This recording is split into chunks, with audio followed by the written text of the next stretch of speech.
بسم اللہ الرحمن الرحیم۔ ایک دفعہ کا ذکر ہے، چین کے دور دراز دیہات میں 5 چینی بھائی سمندر کے کنارے ایک چھوٹے سے جھونپڑی میں اپنی ماں کے ساتھ رہتے تھے۔ وہ سب ہم شکل تھے اور بالکل ایک جیسے دکھتے تھے۔ ان سب چینی بھائیوں میں کچھ ایسی خصوصیات تھیں جو اور کسی میں نہیں تھیں۔ پہلا چینی بھائی پورے سمندر کو نگل سکتا تھا، دوسرے چینی بھائی کی گردن لوہے کی تھی اور تیسرا چینی بھائی اپنی ٹانگیں بہت بہت دور تک پھیلا سکتا تھا۔ چوتھے چینی بھائی کو آگ نہیں جلا سکتی تھی اور پانچواں چینی بھائی اپنا سانس بہت دیر تک روک سکتا تھا۔ ہر صبح پہلا چینی بھائی سمندر پر مچھلیاں پکڑنے جاتا تھا اور شام تک جتنی مچھلیاں پکڑتا تھا ان کو بازار میں جا کر بڑی اچھی قیمت پر بیچ دیتا تھا۔ ایک دن سمندر پر جا رہا تھا تو پڑوسیوں کا ایک لڑکا بھی اس کے ساتھ ہو لیا۔ اس نے بہت منع کیا لیکن لڑکا باز نہیں آیا۔ دونوں جب سمندر پر پہنچے تو پہلے چینی بھائی نے ایک ہی سانس میں تمام سمندر کا پانی نگل لیا۔ سمندر خالی ہو گیا تو اس میں موجود تمام چیزیں واضح ہو گئیں۔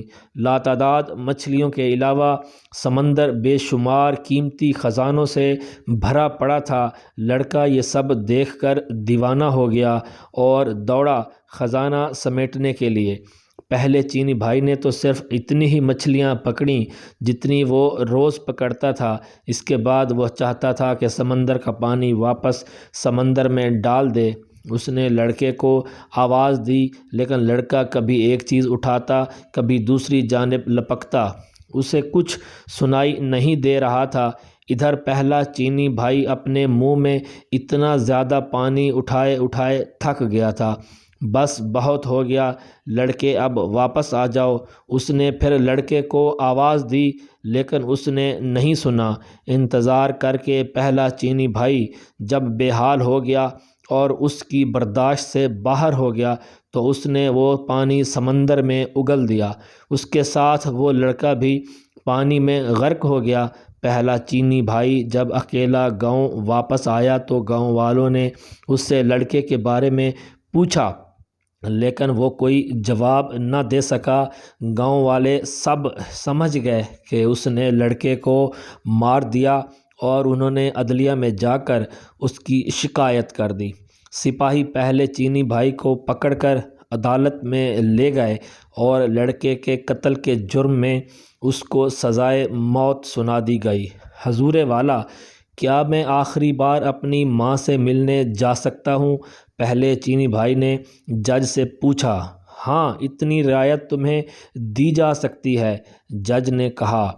پہلا چینی بھائی خوشی خوشی اپنے گھر گیا اور اپنی ماں سے ملا لیکن وہ واپس نہیں آیا بلکہ اس کی جگہ دوسرا چینی بھائی جیل پہنچ گیا جس کی لوہے کی گردن تھی۔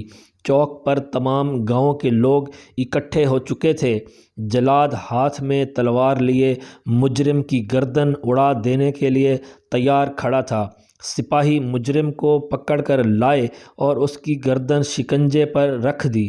جلاد آگے بڑھا اور پوری قوت سے تلوار مجرم کی گردن پر ماری لیکن دوسرا چینی بھائی مسکراتا ہوا اٹھ کھڑا ہوا۔ چونکہ اس کی گردن لوہے کی تھی اس لیے تلوار نے اس پر کچھ اثر نہیں کیا۔ یہ دیکھ کر گاؤں کا ہر شخص سخت برہم ہوا اور اس کو مارنے کے لیے کچھ اور طریقہ سوچا جانے لگا۔ پھر جج نے فیصلہ کیا کہ اس کو سمندر میں ڈبو کر مارا جائے۔ اگلی صبح سزا سے پہلے دوسرا چینی بھائی جج کے پاس گیا۔ جناب والا، کیا سزا سے پہلے میں آخری بار اپنی ماں سے مل سکتا ہوں؟ ہاں، یہ ایک رعایت تمہیں دی جا سکتی ہے، جج نے اجازت دیتے ہوئے کہا۔ وہ اجازت ملتے ہی خوشی خوشی اپنے گھر کی طرف چلا لیکن اگلے دن وہ واپس نہیں آیا بلکہ اس کی جگہ تیسرا چینی بھائی جیل میں واپس آیا جس کی ٹانگیں لمبی ہو جاتی تھیں۔ اس کی سزا کی تیاری ہونے لگی۔ سارا گاؤں سمندر کے کنارے جمع ہو چکا تھا۔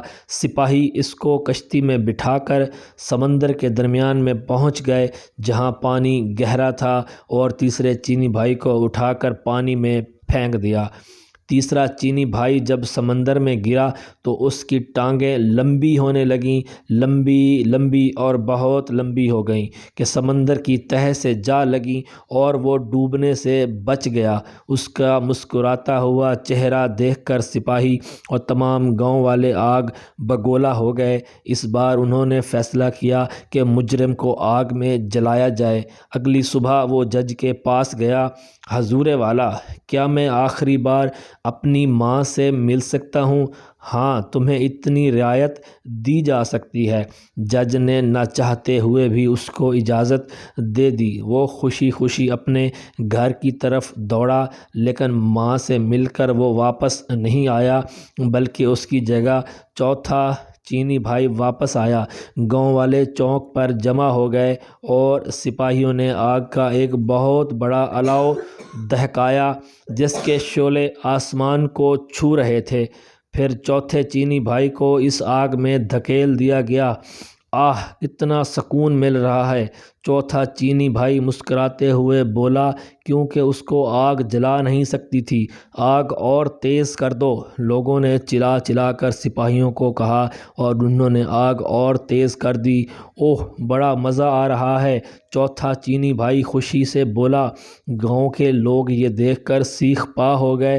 پھر انہوں نے فیصلہ کیا کہ اسے بدبودار جگہ پر بند کر دیا جائے تاکہ دم گھٹنے سے مر جائے۔ اگلی صبح چوتھا چینی بھائی جج کے پاس آیا۔ حضور والا، کیا ایک آخری بار میں اپنی ماں سے ملنے جا سکتا ہوں؟ ہاں، اتنی رعایت تمہیں دی جا سکتی ہے۔ جج بھی اس بار غصے سے بولا۔ اجازت ملتے ہی چوتھا چینی بھائی دوڑا اپنے گھر گیا، لیکن وہ اپنی ماں سے مل کر واپس نہیں آیا بلکہ اس کی جگہ اس کا پانچواں چینی بھائی آیا۔ سارا گاؤں چوک پر اکٹھا ہو چکا تھا۔ ایک بند کوٹھڑی میں بے شمار بدبودار اور زہریلی جڑی بوٹیاں اکٹھی کر کے جلائی گئیں اور پانچویں چینی بھائی کو اس کوٹھڑی میں پھینک کر تالا لگا دیا گیا۔